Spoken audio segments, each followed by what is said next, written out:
Welcome to the Omni Talk Fast Five, sponsored by Takeoff, the A&M Consumer and Retail Group, and Attentive. The Omni Talk Fast Five is the podcast that we hope each week makes you feel a little smarter and, most importantly, a little happier too. It is November 11th, 2021, and it's already off to a raring start. I'm your host, Chris Walton. I'm Ann Mazinga. And we are here once again to discuss all the top headlines making waves in the world of omnichannel retailing this week. And I almost couldn't get through that read because you were like ready to die laughing. You're excited to be here. Can you believe it's like November 11th already? Yes, it feels like it's November 11th today. It does. It feels like that for you. God, I feel like this month is going by so fast. Like, I think it's because the first fell on a Monday. When the first falls on a Monday, I think the months just go by so quickly. It's very like the week after next is Thanksgiving. It's crazy. It's a very interesting theory. I've never heard that. Is this like something from Stanford that you drew up from your past? Like you guys just had like first of the month theories? Well, and it's funny you should ask because, I studied the astrological calendars last night. No, of course not. No, it's just a casual observation. The first of the month to me, I think of like Bone Thugs and Harmony, like wake up, wake up, wake up. You know that song? No, of course I don't. Of course I don't. It's another hip hop reference. It's totally lost on me. But hey, you know what else? It's the 11th of November. That means it's Singles Day. Singles Day. Who might have a story about that. Yep. Coming your way. And then it's also Veterans Day. Yes. Shout out to our veterans. Shout out to Mrs. Omni Talk. Yep. Veteran of the Air Force. Yes. And Pop Omni Talk, also a veteran of the Air Force. Pop. Yeah, Pop. That's what we call him affectionately. Oh, that's cute. Good old Lee, good old Grandpa Lee. But yeah, shout out to them. Lots of deals rolling their way today, like Papa Murphy's Pizza. Might be picking up one of those later. We'll see how it goes. I don't know. So much P alliteration this morning. Yeah. Papa Murphy's Pizza Pickup. P alliteration. I don't know if that's something I would want to call attention to, but yeah, we can do that. Why not? Because this is Omni Talk and we're here to make you happier and smarter. All right. Before we get to the headlines, though, we want to do a little bit of housekeeping because we've got some great events that are headed your way. Yes. First off, next weekend on Tuesday at 2 p.m. Eastern time, we're going to be live on LinkedIn talking to Chris Derringer and Ricardo Belmar of Microsoft about the 5 retail tech trends that they plan to bet on for 2022. This is some hot content. We put the event out on LinkedIn just yesterday. We already have 100 people signed up. You're going to want to see this because Microsoft, hey, I think everyone's kind of heard of them, right? And they're kind of big time. You might have heard of them. Yeah. Little company out of Redmond. Yeah, no big deal. Yeah, kind of big time. They feel like they should know what they're talking about, and they're gonna tell us what they think the retail world should be focused on from a technology perspective. We might have some thoughts of our own too, Chris. I'm looking forward to that. We might. There could be a little debate coming your way too between our thoughts and theirs, which is the best, which is our signature. And also, I want to call attention to the fact that you guys, please don't forget that Ann and I will also be attending the Manifest Conference in Vegas in January, where we'll be podcasting live about all the latest and greatest in supply chain innovation tech. And if you're interested in attending, which you should be, because the holidays are coming up and you should definitely have a vacation/conference plan to get somewhere warm post holiday with relatives. Yeah. And it's in Paris, the hotel. And Omni Talk fans also receive $300 off their registration. If you're interested in redeeming that offer, just click on the link in our show notes, which we will provide. All right. And I think you got to get to the headlines. I'm excited today, Chris. We're going to talk about Sobeys' new Flex store, YouTube as a holiday shopping destination, NFTs for Singles Day today, Nike and Dick's teaming up on loyalty. But first, we're going to take off with a big headline this week: Amazon accepting Venmo, Chris. Woohoo!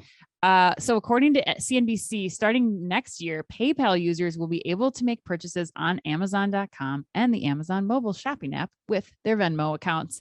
PayPal, as you may know, previously had partnered with eBay until they split about 6 years ago. So talk about sticking it to the X. I mean, yeah, right. This is like cutthroat now. Yeah. If you read if you read some of the CEO's statements, yeah, it sounded like, hey, we're getting back at you now. Yeah. Like there's some unhappiness there for sure. But Ann, I think this space is so fascinating. It's just so fascinating to watch. We've talked in previous Fast Fives about Venmo specifically going into physical stores. Yep. But now you have Amazon here,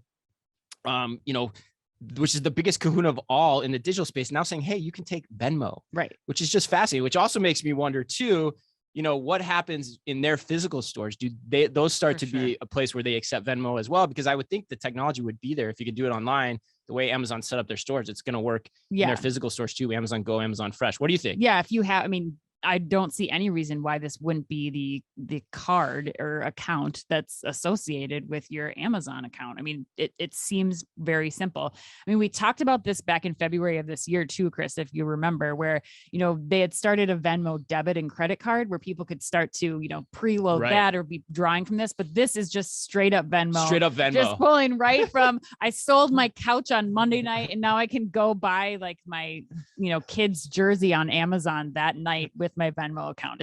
It's amazing. It really opens up a lot of opportunities again, for this next generation, especially, and a lot of the people in the country who are not banked and who use Venmo for business, for, personal use. And that's really, their main tool for transactions right now. Yeah. The other thing I'd say to close on this too, the other interesting thing that's happened that I want to call attention to our listeners or make our listeners aware of is that beginning January 1st, as well as part of the American Rescue Plan, that is going to require that third-party applications like Venmo and PayPal and others, that they need to report commercial transactions on sales of goods or services over $600. In the past, those transactions were only reported if they amounted to more than $20,000. Right. So that's a big difference in terms of the lives of a lot of these people in terms of how they conduct commerce. I know that's something you've talked about. Well, absolutely. I think it's, as you start to think about, like, Venmo was essentially straight cash, it was just like replacing physical cash. And now this is going to be, we know that there was a lot of time before they were saying like, well, you should convert to a business account if you've done this many transactions. We're assuming it's a business account, but they didn't push you into it. Now that, the IRS is getting involved and you're going to have reports of like, you sold 2 couches this year, like, we've got it paid. Which is going to be interesting for those third-party marketplaces too, to see if there's a shift back to like, no, I just want cash. Right. Yeah. Like, how does this all play out? But the point is the regulation's coming because the space is heating up, which we've talked about numerous times on this podcast. All right. Headline number 2 is the headline we want you all to pay attention to, because that is the headline that is brought to us by Attentive. If you want to learn more and to see why thousands of brands use Attentive's SMS platform to send interactive marketing campaigns that better engage consumers and drive revenue, then visit attentivemobile.com/omnitalk to request your demo today. All right, and according to Chain Store Age, Sobeys is opening up its first North American, what it's calling a flex store. Thank you, Joey Tribbiani, in Ontario, Canada.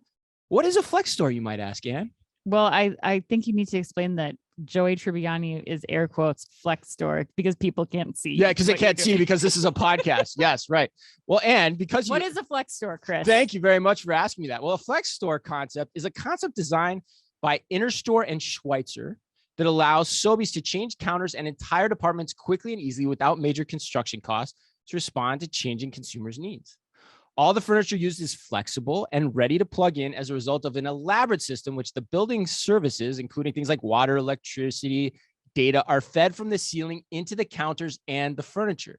So, Anne, I know I surprised you with this being one of my choices for the Fast Five this week. Are you coming around on this story, or do you think I'm still nuts? No, totally. Oh, really? Okay, all right. I'm so thankful that you brought this to my attention, because the headline for this, like many headlines in our retail industry, does not get to like the impact that the store is going to have for Sobeys as an organization. Right. I was having total deja vu after reading this, Chris, from our days working on Target Store of the Future. I hope listener Brian G is loving this, because it made me think of him when we started working on that project. He's like, listen, it's not, you can't just put stuff up and you can't just take your concept world of a store and all these things are moving around and it's beautiful and fun. You can't just be modular. You can't just be modular. Exactly.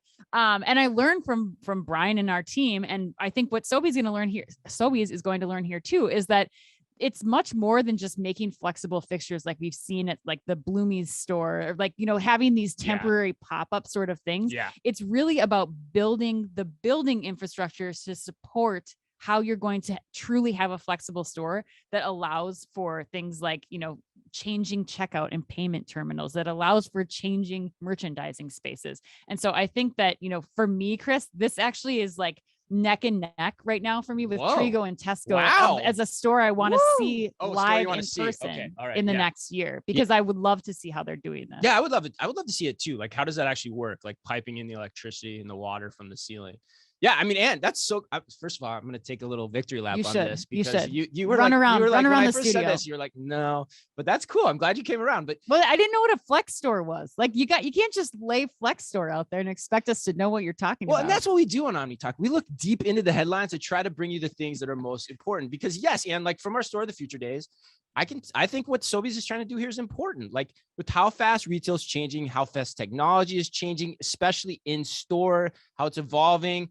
It's becoming exceedingly difficult for retailers to build stores that don't become obsoleted in a few years. Yes. And so by dropping everything from the ceiling, that gives them the ability to be more flexible. And it might be more expensive for them up front, but in the long run, I think that's going to pay off as they're still trying to figure out how to navigate this omni-channel evolution, so to speak. And the other thing too, for those people that aren't aware, Sobeys is big time. Yeah.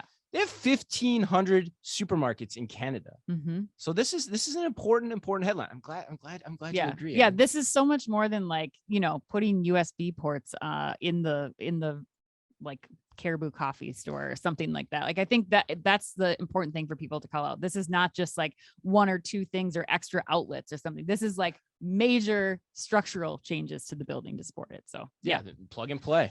Okay, Chris, we're going on to headline number 3. So according to the Philadelphia Inquirer and other sources, YouTube is becoming a holiday shopping destination just in time for Christmas. Tell me more, Ann. Inquiring minds want to know. Yes, inquiring minds. Yes. Starting next week, YouTube is going to host a week-long live streaming event, like everybody else on the planet, it seems these days, called Holiday Stream and Shop, where select social media stars, they haven't contacted us yet. No, they haven't yet. Yeah, we're still waiting for our invitation. YouTube. Yes. They'll sell their own merchandise and brand name products directly on the YouTube platform. So some YouTubers will be able to hawk goods from their videos, shoppable videos they're called, and then YouTube will be relying on Google's commerce system to connect with merchants and delivery systems. Chris, are you excited for this? I am, but I do want the listener to know you just air quoted as well. So that's now the second. But I didn't call it out. Oh, right. Yes. Yeah. Okay, fine. So I think I used my voice to air quote. You did. Yeah. Yes. No, use your hand too. But anyway, here, my thoughts on this, and my thoughts are it's about damn time we brought Google into this conversation. YouTube has a definitive right to win in this space, in my opinion. Yep. I was trying to get some background facts yesterday, but I was looking through a Statista. How very journalist of you. I know, right? I try to play one on the internet. But the average person spends on average about 2 hours per day, give or take, a little bit more than that, 2 hours per day on social media. And of that, depending on where you look, what I was able to find is 24 to 40 minutes of that per day is spent on YouTube. So this is a very, very powerful source. And so my big question though, like, I'm glad to see Google's doing it, but my big question for Google has always been, show me the execution. Yeah. Like, you guys have not been able to get commerce happening through Google in any way that makes me want to come back and use your platform. So why do I have confidence you can do this through YouTube? Yes. I really don't right now. And I want to see how this works before I, kind of say, hey, this is great. Totally. And I completely agree, Chris. I think if you think about it, traditionally in these influencer videos or live stream videos, you're either on a platform like Amazon or Wayfair or in Alibaba, where you're buying the product right from that point. But what Google has the capability to do with this that would be really cool, and I think gives customers a reason to go to YouTube for this type of live streaming shopping, is if you can have the display like Google Shopping puts out right now, where you say, okay, I want this mascara that this live streamer is putting out, but then it's the equivalent, in the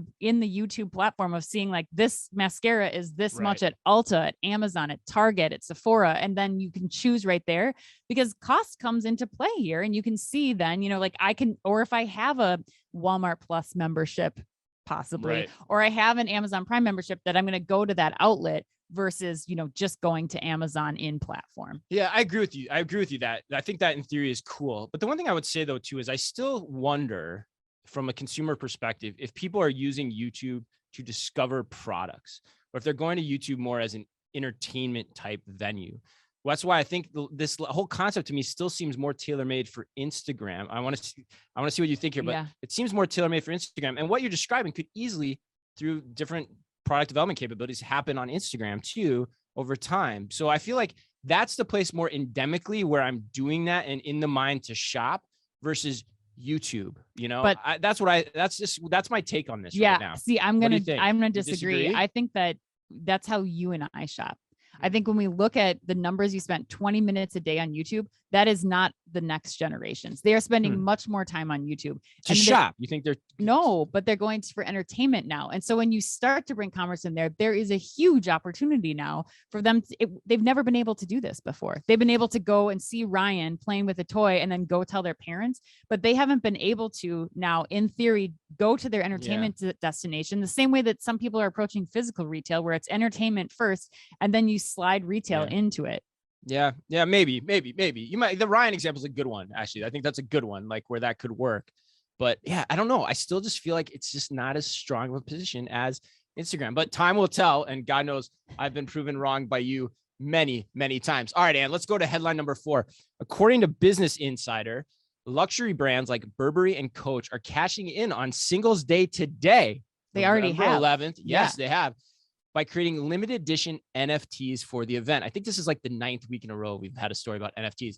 But Burberry, as you just mentioned, for one, has already sold out of 1,000 special edition scarves at $453 that also came with, and I shit you not, an interactive deer, DEER NFT.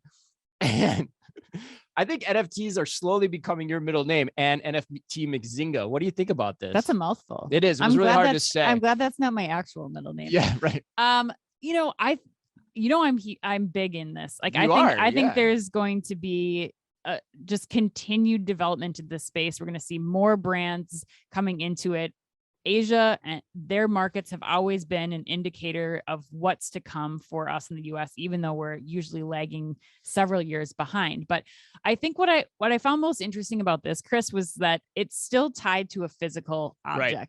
So you're still getting the scarf that was like 15% below retail. So there's a deal there to get the scarf. And then they're just kind of throwing in this free gift with purchase, you know? And so for some people, it's like, yeah, why not? I'll try it out. I'll see what this interactive deer does and like let it hop around my desktop or whatever it is that or my wall or whatever you are going to do with that digital asset.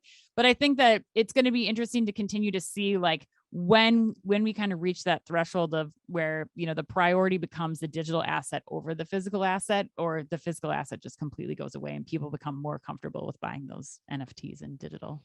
Yeah, I mean, I think I fundamentally agree with you. And, you know, for all those fans over there in the UK too, I have to say this, and Phil, you know who you are if you're listening. This example too is a deer because it's $453. Think about that for a second. All right. But anyway, getting back to it, I love this because, like, you know, for example, like your point about it being associated with an actual product is really interesting to me too, because the additional cost for Burberry to do this is virtually nothing. There's no inventory they have to invest in it. And the cool thing about it too, are chances are it's going to appreciate in value.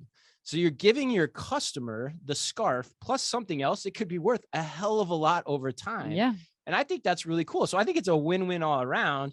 Like, I start thinking about deers, Target spotted dogs, you know, Sam Walton's pickup trucks, like all kinds of crazy shit you could start doing with this stuff if people just want to jump on this bandwagon, so to speak. I don't know. None of those things are things I want to buy. You're going to need to keep like pushing. It's not cool enough, huh? So you think it's got to have a coolness factor beyond that? Scarcity and coolness factor. You don't think the Target? I think those could work. I think those could work. You've been at Target too long. Oh, really? Okay. No, all right. I don't think so. All right. Let's do the next one. All right. Let's go on to headline number 5. Chris, this headline number 5 has quickly become our A&M put you on the spot question. It has. Rotating spot. It's weird. So according to CNBC, Nike and Dick's Sporting Goods are teaming up and integrating their loyalty programs. Chris, Chad Lusk wants to know, what are you, Chris, more excited about with this move from Nike? Exclusive Nike goods on Dick's Sporting Goods website, the potential to pick up Nike D2C product at the Dick's stores, or something else that you would like to come out of this beautiful marriage of 2 major retailers? Yeah, that was some good drama in that read, Ann. That was excellent on the drama. Full of drama. Well, that is a great question from Chad. Chad always brings it for me every single week, and I always appreciate that. And you know what? I bet he gets my Bone Thugs and Harmony reference. I bet you he does. I bet you he does. Yep, for sure he does. But anyway, to bring people up to speed here, in a first step, Nike's loyalty program is going to link to Dick's membership, offering to allow customers to shop for exclusive Nike shoes and apparel on Dick's website. And the two also hinted that there's another perk that could be coming that allows Nike customers to drop off their returns or pickups at Dick's stores. So, God, where do I start here on this? Yeah, question what are from you Chad? excited about? I mean, for me, there's a number of takeaways from this. I think first, questions were always out there in terms of how far Nike would go in cutting its ties with its wholesalers. And I think this shows that it's not going to be that far. And let that be a lesson, I think, for everyone listening, because good omnichannel retailing is never about all one way or all the other. And we constantly see that in the media. It's about placing your bets and finding the right balance across everything that you offer to meet your consumers' needs where they are. The other thing that I think this calls to mind for me is that omnichannel is not sexy. Like I've told this anecdote before, probably like 2 years ago. And you remember this, we were at Shop Talk 2018. There was some exec from Nike on stage talking about their omnichannel philosophy. And I came out and I said to somebody who I respect a hell of a lot, and I said, I thought that was great. And they were like, oh, it was so boring though. Like there was nothing cool, exciting. I'm like, yes, that's the point. Yeah. And yet people don't get that enough. And so I think this is, they're conjoining their membership programs. That's freaking awesome. Yeah. I think it's groundbreaking. So I think of all the aspects to answer Chad's question, I think there's a lot of ground to mine there, especially when you talk about the advertising networks that are popping up. If Nike can figure out how to do that with the right partners and just inculcate themselves more into that and make it seamless, and then you throw the returns on there, which is always a problem with shoes, I think it's great. I was trying to wrap my head around something, new I'd want to see, but nothing's coming to the top of my head on that. I'm curious what you think. Well, the thing that if I'm going to throw something new in there, I think the thing that, as a mom with kids who are in youth sports, Dick's is pretty involved, I would say, in the youth sports communities, from like being able to give special discount weekends when the sports seasons start, that kind of thing. I think that allows Nike to like kind of further embed in some of those community-based programs, in addition to, Nike now having a bigger presence and more of a presence in every Dick's Sporting Goods location. The existing stores, and then all these new formats that they're coming out with, from, the soccer fields to the, the variety of things that Dick's is coming out with. I think that we've already seen a big push in the beauty space with this. Target merged their rewards programs with Ulta, so that, it matters to people. Yeah. Those places that are repeat purchases for people, sporting goods for your kids and for your family, beauty products that you're buying over and over again. Like those are some of the most successful rewards programs, and they are driving where people are going to shop for those items. And so I think that this is a really brilliant place for Dick's and Nike to start. And I think that it's going to, especially once you start to integrate the physical benefits, like you were mentioning, returns and other things that you can do in store, drops that can start to happen in store. I think that's going to just continue to make Dick's a destination and be successful for Nike too. Yeah, that's interesting. The one part of it I thought about what's next would be like the youth sports. Like, how do you just own that between the two of you? And the other thing too that you made me think of too, Dick's been getting into more of the kind of the outlet or the returns outlets. Yep. So this kind of plays into that too, and kind of puts a kind of shot across the bow of the marketplace activity that goes on around that. Yeah. And I think just to wrap up, I just add too, like, I think that this also captures a more broad audience. If you look at, it was just at the Nike store last night. If you look at their selection versus the selection at Dick's Sporting Goods, I mean, those Nike stores are fun and beautiful, but there's not a lot that, like, my kid's not buying their Nikes there. We've gone to Dick's Sporting Goods. The selection's wider. You can get more than one thing, more than just like the elite lines that are out right now. And so I think that this is just helping Nike provide more access to their product in a physical space. Yeah, makes you wonder what's next to Foot Locker or whatever. Yeah. I was surprised about that. I was kind of surprised what happened with Foot Locker. Like, how's Foot Locker feeling about this? Yeah, I bet they're probably working on it too. Would be my hunch, lover. But yeah, jilted lover. Yeah. All right, let's do the lightning round. All right, Chris. Hershey's plans to spend $1.2 billion in deals for pretzel producers. Chris, are you more of a rod guy or a twist kind of guy, or a Dots pretzels man who Hershey's is buying in this deal? Oh, really? Which is a hybrid rod and twist. Oh, really? A hybrid? And all I can say is I like my pretzels soft. Of course you do. All right, my question. Adele debuted a preview of her new song Hold On in an Amazon holiday spot this past week. What are your thoughts? I was shocked. I could not believe it. Like, this is a huge album for Adele, and this is where we're seeing it first, is with Amazon. a good Oh, commercial, dang. too. Yeah. I mean, last one, you reminded me she came out at Target with the last one. So Adele, she's a whole new woman. Shot across the bow from Amazon, too. Yeah, that's right. Chris, Landry's restaurant group who owns Rainforest Cafe and Bubba Gump Shrimp has offered a loyalty program that will now pay customer rewards in Bitcoin. I have to ask you, Chris, is Bitcoin enough to get you to sit at a Rainforest Cafe next to a steaming gorilla for an entire 2-hour dinner? my question would be, are there 2 cans? If there's 2 cans at this Bitcoin party, then hell yes. Only steam that's been recycled through the same air vents in a Rainforest Cafe from gorillas. No 2 cans. Then hell no. And this might be my favorite question of all time. Jeff Bezos captioned a shirtless photo of himself standing over a sign that reads, "Danger, steep cliff, fatal drop," to ward off Leonardo DiCaprio from moving in on his girlfriend. What were the first thoughts that entered your mind seeing this photograph? And if you haven't seen this, you have to look at it. Oh my God, you have to see it. I was speechless. I was actually speechless, which that never happens to me. I could not even come up with words. I was just like, this is really happening. It was so weird. You can't put that photo out. That's never going away. Mine is midlife crisis. Midlife crisis. Yes.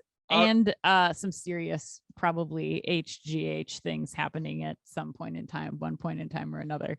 Happy birthday today to Stanley Tucci, Demi Moore, and surprisingly, Leonardo DiCaprio, who turns an amazing 47. Wow, that is unbelievable. God, what do you think Jeff got him for his birthday? I don't know. God, I don't even want to go there with my mind. I'm betting he's sending those red shorts in like a little package or something. God knows what those 3 are into. All right, and remember, if you can only read or listen to one retail blog in the business, make it Omni Talk.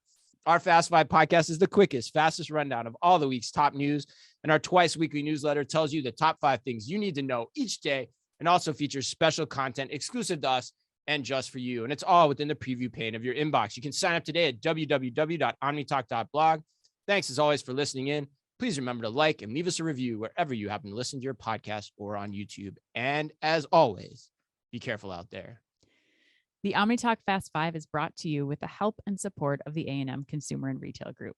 The A&M Consumer and Retail Group is a management consulting firm that tackles the most complex challenges and advances its clients, people, and communities towards their maximum potential.